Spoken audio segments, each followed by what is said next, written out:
Hello dear students, welcome again to my channel. जो बच्चे regular मुझे देख रहे हैं उन्हें पता होगा कि क्लास 10th का जो फाइनल क्वेश्चन पेपर था उसका सॉल्यूशन मैं अपलोड कर रही हूं। और पहले वाले वीडियो में मैंने पार्ट ए सेक्शन ए पूरा 1 मार्क का अपलोड कर दिया है। और आज के वीडियो में हम सेक्शन बी का सॉल्यूशन देखेंगे जिसमें 2 मार्क्स के हमारे क्वेश्चन है। First of all we will solve question number 21। दोनों ही मीडियम में मैं बताने की कोशिश करूंगी बेटा। बिल्कुल सिंपल लैंग्वेज है, लैंग्वेज में कोई दिक्कत नहीं है कि निम्नलिखित रैखिक समीकरणों के युग्म को हल करें। Solve the following pair of linear equations. हाँ, इक्वेशंस थोड़ी सी बच्चों को मुश्किल लगी होंगी। P x plus q y is equal to p minus q, ये है बेटा इक्वेशन नंबर 1। और दूसरी है q x minus p y is equal to p plus q. वैसे हमारा एक मेथड आता था पहले, क्रॉस मल्टीप्लिकेशन यानी वज्र गुणन, उससे ये क्वेश्चन हो जाता बहुत आसान। लेकिन अब वो मेथड हमारे सिलेबस में नहीं है। तो अब हम क्या करेंगे, अब मेरी बात को ध्यान से सुनना कि हमारे पास दो ही मेथड रह जाते हैं इनको सॉल्व करने के लिए। पहला मेथड है एलिमिनेशन मेथड, है ना, हिंदी में बोलूं तो विलोपन विधि। और दूसरा मेथड है अपना प्रतिस्थापन विधि यानी सब्स्टिट्यूशन मेथड। तो हम यहाँ पर विलोपन विधि लगाएंगे।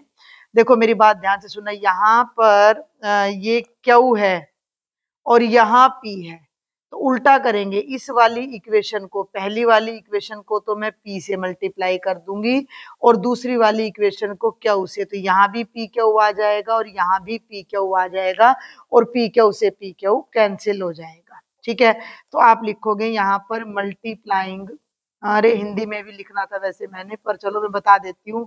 1 by p and equation number 2 by q. समीकरण नंबर 1 को पी से व समीकरण नंबर 2 को क्यू से मल्टीप्लाइंग का मतलब है गुणा करने पर। ठीक है, तो अब मैं जैसे ही, ध्यान दे लेना, ये अपनी फर्स्ट इक्वेशन है। जैसे ही मैं इस इक्वेशन को किससे मल्टीप्लाई करूंगी, पी से, तो क्या बनेगा। अब आपका फोकस फर्स्ट पे ही होना चाहिए। तो जब मैं इस फर्स्ट इक्वेशन को पी से करूंगी तो ये बनेगा p square x plus p q y. और इन दोनों को भी मैं पी से करूंगी तो ये बनेगा p square minus p Q, P square minus p Q. अब हम सेकंड इक्वेशन को पकड़ेंगे और इसको किससे मल्टीप्लाई कर देंगे, क्यू से। तो ये हो जाएगा q square x minus p q y is equal to p q और प्लस क्यू स्क्वेयर। और इन दोनों इक्वेशंस को या तो हम ऐड करते हैं या सब्ट्रैक्ट करते हैं।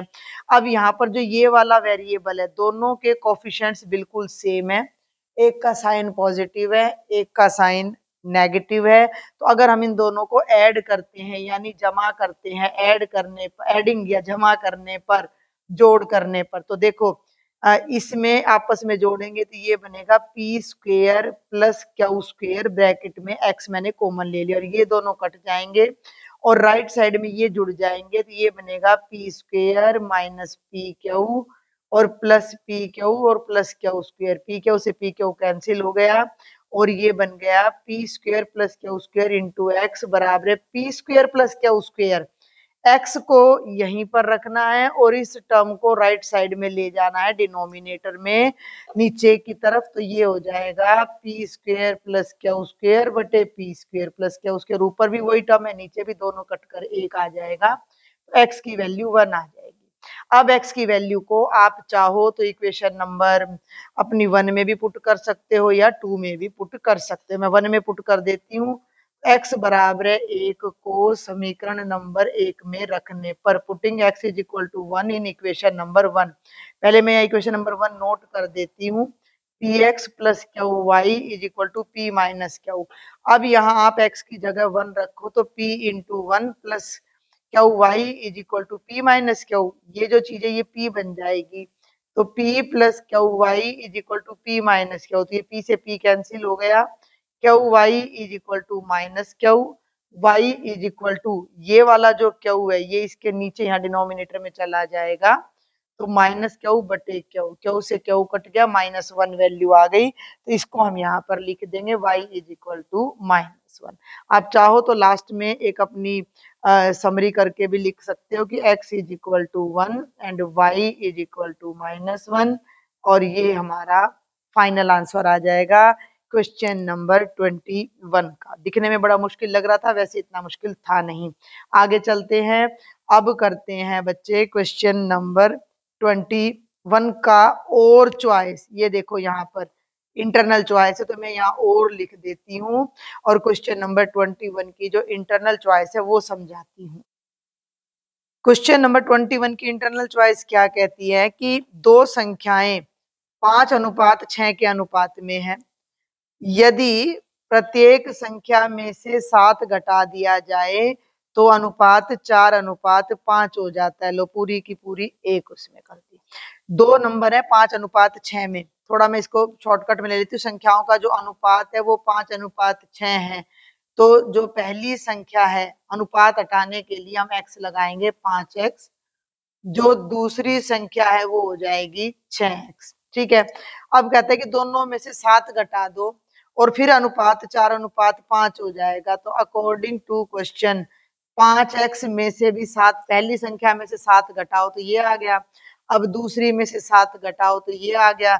और एक बात आपको पता होनी चाहिए कि 4:5 कह लो या 4/5 कह लो, एक ही बात होती है। अनुपात को बटे में भी लिखा जा सकता है। तो इन दोनों का जो अनुपात है वो हो गया 4/5। संख्याएं ज्ञात करो। संख्याओं का मतलब आपने 5x और 6x की, 5x और 6x की वैल्यूज फाइंड करनी है। तो हो गया क्वेश्चन, इसको कर दो क्रॉस मल्टीप्लाई। क्रॉस मल्टीप्लाई का मतलब ये ऊपर की टर्म इधर वाले डिनोमिनेटर से और ये वाली टर्म इससे। समझ में आ गई बात? फिर देख लो, 5 को मल्टीप्लाई करेंगे 5x - 7 से, तो 5 × 5x - 7, और इसको मल्टीप्लाई करेंगे 4 से, तो 4 × 6x - 7।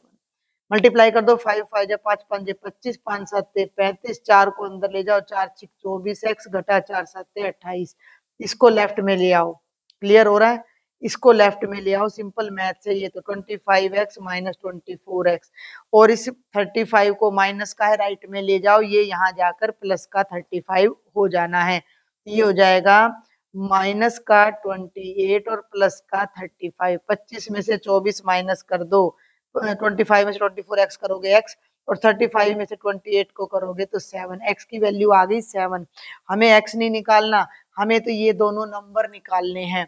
ये दोनों नंबर तब निकलेंगे जब इनको मल्टीप्लाई करोगे। तो पहली संख्या फर्स्ट नंबर है 5x, यानी कि 5 × 7 यानी कि 35, और फिर बेटा जो दूसरी संख्या है वो है 6x, यानी कि 6 × 7 यानी कि 42। ये हमारा आंसर आ जाएगा। आप इस आंसर को क्रॉस चेक भी कर सकते हो भाई। 35 और 42 की रेशियो ले लो, 7 × 5 = 35, 7 × 6 = 42, 5/6 आ गया, और दोनों में से 7 घटाओगे तो भी यही आ जाएगा। क्लियर है? अब चलेंगे नेक्स्ट क्वेश्चन पर। अब सॉल्व करते हैं क्वेश्चन नंबर 22। दी गई आकृति में कोण ए और कोण बी बराबर है। ये कोण इसके बराबर है, इसका मतलब ये दोनों रेखाएं क्या हैं? पैरेलल है। ठीक है, क्योंकि कौन सा एंगल है ये? कॉरस्पॉन्डिंग एंगल यानी संगत कोण है। और ये लाइन की लेंथ आपकी बी है, ये लाइन की लेंथ सी है, ये लाइन की लेंथ एक्स है, और ये लाइन की लेंथ ए है। क्लियर हो गया? क्लियर हो गया? आगे बढ़ूं तो करना क्या है कि आपने क्या करना है कि x को ए बी सी के रूप में व्यक्त करना है। यहाँ क्लियर नहीं दिख रहा है, ये यहाँ पे थोड़ा सा प्रिंट होने में गड़बड़ हो रही है। तो ये x है, यहाँ हिंदी इंग्लिश में देख लो, express x in terms of A B and C, यानी x का कोई आंसर जो भी आएगा वो a में, b में और c में होना चाहिए। सारा खेल डायग्राम का है। डायग्राम को मैं जूम कर देती हूँ, और अब आप बड़े ध्यान से देखेंगे, एक ये वाला ट्रायंगल ब्लैक वाला, और एक आप देखेंगे ये वाला ट्रायंगल रेड वाला। ये दोनों सिमिलर हैं, यानी कि समरूप हैं। क्यों है समरूप? त्रिभुज पी बी सी सिमिलर है पी ए डी के। क्यों? देख लो ना, एंगल बी एंगल ए के इक्वल है, ये दोनों एंगल्स। ठीक है भाई, ये दोनों एंगल्स आपके इक्वल हैं, और ये एंगल बड़े वाले ट्रायंगल में भी है और छोटे वाले में भी है। ठीक है, तो आप यहाँ लिख सकते हो एंगल, इधर नहीं लिखना, इसको ना वही ब्रैकेट में लिख दो। मैं आपको रफली बता रही हूँ ना, एंगल पी के इक्वल है। दो एंगल्स इक्वल हो गए तो त्रिभुज समरूप हो गए। जब दो त्रिभुज समरूप होते हैं तो उनकी संगत भुजाओं का अनुपात बराबर होता है। तो अब आप ये देखो कि ये वाली साइड पीबी और पीए का रेशो क्लियर है, समझ में आ रही है मेरी ये बात। पीबी और पीए का ratio same, PB by PA is equal to PC by PD, लेकिन इनकी हमें कोई जरूरत नहीं है दोनों की। तो अब हम ये वाली ले लेंगे बीसी और बाय में एडी। समझ में आ रही बात, बीसी बाय एडी। तो ये हो जाएगा बीसी बाय एडी। बस ये खेल था सारा, ये उसमें 1 मार्क में भी आया हुआ था कि जब भी इस तरह का क्वेश्चन आता है तो ये ऊपर वाला ट्रायंगल इस कंप्लीट ट्रायंगल के क्या होता है, सिमिलर होता है। तो इनकी साइड्स की रेशो ले लो। अब पीबी, ये जो आपका पीबी है ये कितना है, सी है। पीए कितना है, बी प्लस सी, यहाँ आ जाएगा बी प्लस सी। और ये बीसी कितना है, एक्स है। और ये एडी कितना है, ए है। एक्स को एक तरफ रखो, ए को इस तरफ ले जाओ, ए को इधर ले जाओगे तो ये बनेगा A C by B plus C is equal to X. और ये हमारा फाइनल आंसर आ जाएगा। एक्स को हमने ए में, बी में और सी में रिप्रेजेंट कर दिया। क्लियर है, कोई ज्यादा मुश्किल क्वेश्चन नहीं था, थोड़ा सा बस हमें शांत मन से काम करना है। अब सॉल्व करते हैं क्वेश्चन नंबर 23। ये 22 था, अब हम कर रहे हैं क्वेश्चन नंबर 23। ये भी बहुत आसान है। यदि 5 कोट थीटा 7 के बराबर है, ध्यान देना, 5 cot theta is equal to 7, तो ये वैल्यू आपने निकालनी है। इस वैल्यू में साइन कोस है। अब कई बच्चे क्या करेंगे कि कई बच्चे बनाएंगे राइट एंगल ट्रायंगल, है ना। और कोट थीटा क्या होता है, आधार बटे लंब होता है। उसकी सहायता से इस ट्रायंगल की साइड्स निकालेंगे, फिर साइन निकालेंगे, फिर कोस निकालेंगे, फिर करेंगे। ऐसा कुछ नहीं करना, हम इस एक्सप्रेशन को ही कोट में बदल देंगे। देखो यहाँ से मेरी कोट थीटा की वैल्यू सीधी सी आ गई 7/5। अब आप इस एक्सप्रेशन को पकड़ लो, ये है 7 sine theta plus 5 cos theta divided by 5 sine theta plus 7 cos theta. अब ये हमें पता होना चाहिए कि जो कोट थीटा होता है वो होता है cos theta by sine theta. तो अगर हम यहाँ ऊपर नीचे साइन थीटा से डिवाइड कर दें तो अंश व हर को, न्यूमरेटर व डिनोमिनेटर को साइन थीटा से डिवाइड करने पर, अंश व हर को साइन थीटा से भाग देने पर, तो ये हो जाएगा भाई 7 साइन थीटा को भी साइन थीटा से डिवाइड, हर टर्म को कर देना है। 5 कोस थीटा, साइन से नहीं, हाँ साइन से ठीक है। ये हो गया बाय साइन थीटा। अब नीचे आ जाओ, इसको डिवाइड करो तो ये हो गया 5 साइन थीटा को भी साइन थीटा से कर दो और 7 कोस थीटा को भी साइन थीटा से कर दो। हो गया साइन से साइन, साइन से साइन, और कोस बाय साइन हो गया कोटेंजेंट। ये बन गया 7 प्लस 5 कोट थीटा। भाई ये तो कट गया, यहाँ केवल ये 7 बचा। ये कोस बाय साइन कोट में बदल गया और साथ में 5 आ गया और ये एक्सप्रेशन आ गया। हो गया। अब नीचे आओ तो साइन से साइन कट के खाली 5 बचा और कोस बाय साइन कोट हो गया, तो ये बच गया 7 कोट थीटा। तो ये हो गया 5 प्लस 7 कोट थीटा। और भाई ये कोट थीटा की वैल्यू रही 7/5, इसको इसमें अपना पुट कर दो। 7 प्लस 5 इंटू 7/5 और नीचे आ जाओ तो 5 प्लस 7 इंटू 7/5। यहाँ तो 5 से 5 कट गया, ऊपर ये भी 7 और ये 7 दोनों मिलके क्या बचे, 7 प्लस 7 बचा 14, ठीक है। और डिनोमिनेटर में बच गया 5 प्लस, ऊपर ऊपर वाले को मल्टीप्लाई करेंगे 749/5, तो ये आ जाएगा 49/5। ऊपर नहीं छेड़ना, नीचे एलसीएम लेना है 5। तो जब हम एलसीएम लेते हैं तो 5 की 5 से गुना करेंगे 25 आएगा, 25 जमा 49, ठीक है। और ये जो 5 है ये ऊपर चला जाएगा इसके साथ मल्टीप्लाई होने, तो ये हो जाएगा 14 बटे, पहले मैं लिख दूं 4 2 6 74/5, ये हो जाएगा 14 गुणा 5 बटे 74, यानी 70/74। 2 3 6, 2 5 10, 2 3 6, 2 7 14, और इसका आंसर 35/37 आ जाएगा। ये था हमारा क्वेश्चन नंबर 23 का आंसर। अगर आप इसको, ये तो मैं आपको समझाती हूँ तब इतना टाइम लगता है, अगर आप इसको इसकी हेल्प से इनको साइन कोस में बदलते तो ये क्वेश्चन बहुत ज्यादा लंबा हो जाता। आगे चलते हैं। इसी क्वेश्चन में आपको एक इंटरनल चॉइस गिवन है, उसको सॉल्व करते हैं। आप ध्यान से देखोगे तो क्वेश्चन नंबर 23 में आपको 3 क्वेश्चंस गिवन है।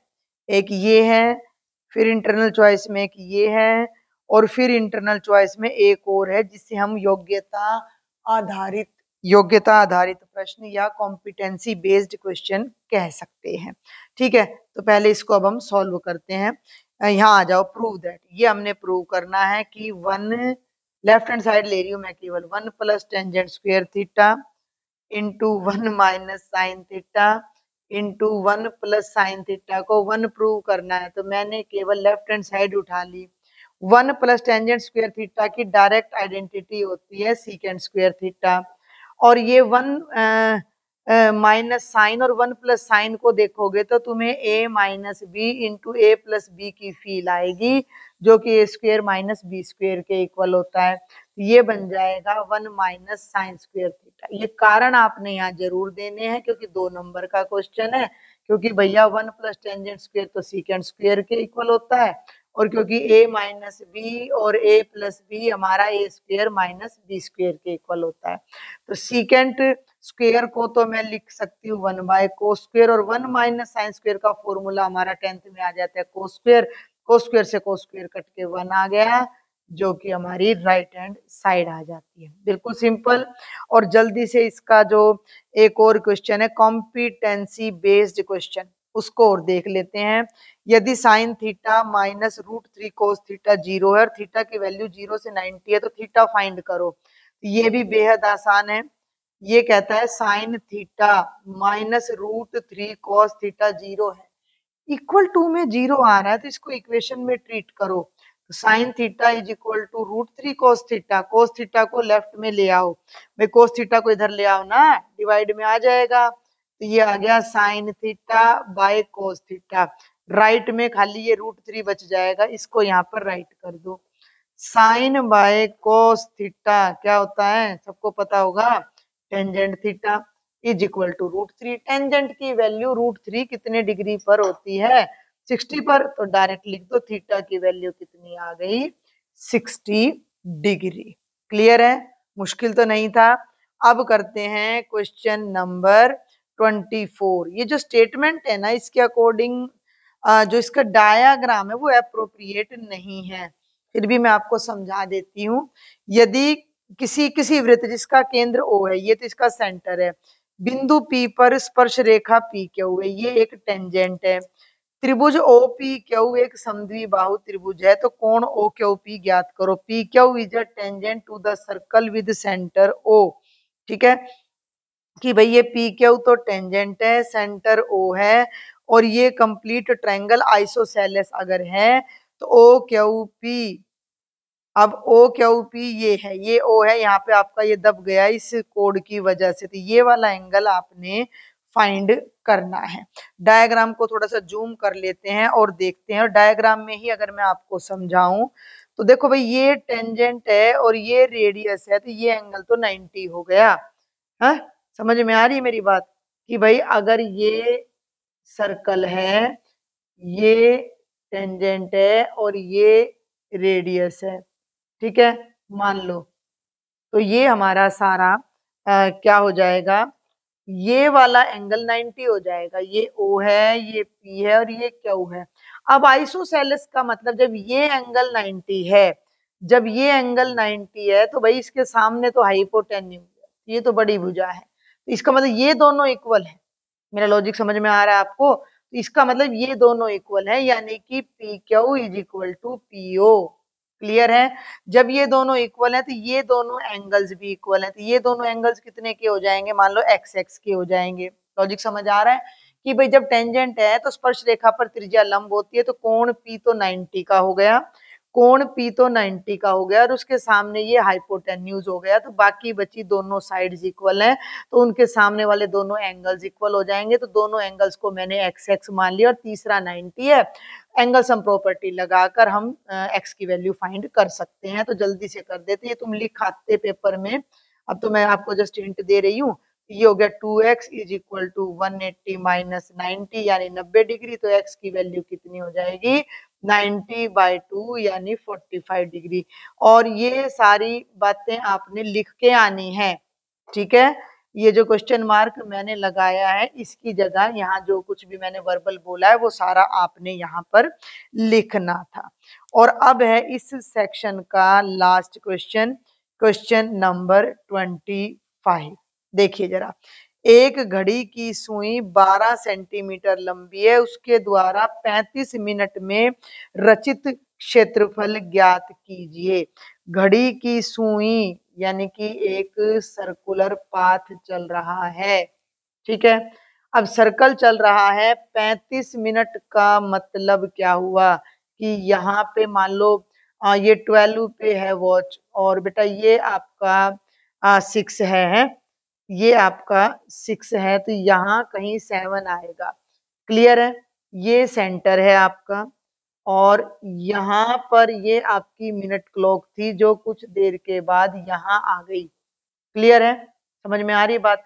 तो ये जो 35 मिनट्स हुए हैं उन 35 मिनट्स में जो पाथ उसने डिस्क्राइब किया वो ये सारा है जो आपने फाइंड करना है। ये सेंटर हो गया O और ये रेडियस हो गया 12 सेंटीमीटर, बच गया ये एंगल निकालना। बहुत सिंपल सा लॉजिक है, इसको आपने भूलना नहीं, हर बच्चे को याद होना चाहिए कि ये मिनट, ये अपना घड़ी है, मान लो 12 पे घड़ी की सुई है और 12:15 पे आएगी तो कितने मिनट पूरे हो गए 15 मिनट। और 15 मिनट में ये जो एंगल है ये कितने का बन रहा है भैया 90 डिग्री का। तो 15 मिनट में जब एंगल 90 डिग्री का बन रहा है तो 1 मिनट में जो एंगल बनता है वो 6 डिग्री का बनता है। ये चीज आपने याद रखनी है, याद ना रहे तो जब भी ऐसी कोई चीज पूछी जाए तो आपको तुरंत कैलकुलेट वर्बल करना आना चाहिए।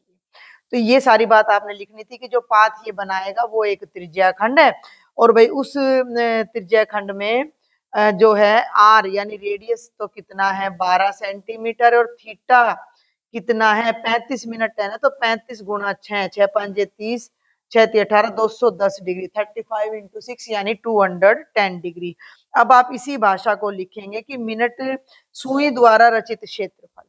तो यहाँ आपने बल्कि ये लिखना है कि 35 मिनट में सुई द्वारा रचित क्षेत्रफल। सुई द्वारा रचित क्षेत्रफल क्या है, ये त्रिज्याखंड का क्षेत्रफल एरिया ऑफ सेक्टर है। एरिया ऑफ सेक्टर का फॉर्मूला होता है theta by 360 into pi r square. थीटा अभी हमने निकाला है, ये यहाँ पर 210 बाय 360, पाई की जगह 22/7 और रेडियस की जगह 12, 0 0 7 3 जा 21। ठीक है, अब मैं ये 12 और 36 को काटने जा रही हूँ तो ये आ गया 12 1 जा 12, 12 3 जा 36। अब मैं ये 3 से 3 कट कर दूंगी तो क्वेश्चन हो जाएगा हमारा। तो 3 से 3 कट गया, ऊपर हमारा ये 22 और 12 बचता है केवल, इनको आपस में मल्टीप्लाई कर दो। 22 इंटू 12, 12 दूनी 24 और 2 26 सेंटीमीटर स्क्वायर हमारा आंसर आ जाएगा बच्चों। तो ये था कंप्लीट सेक्शन बी का सॉल्यूशन।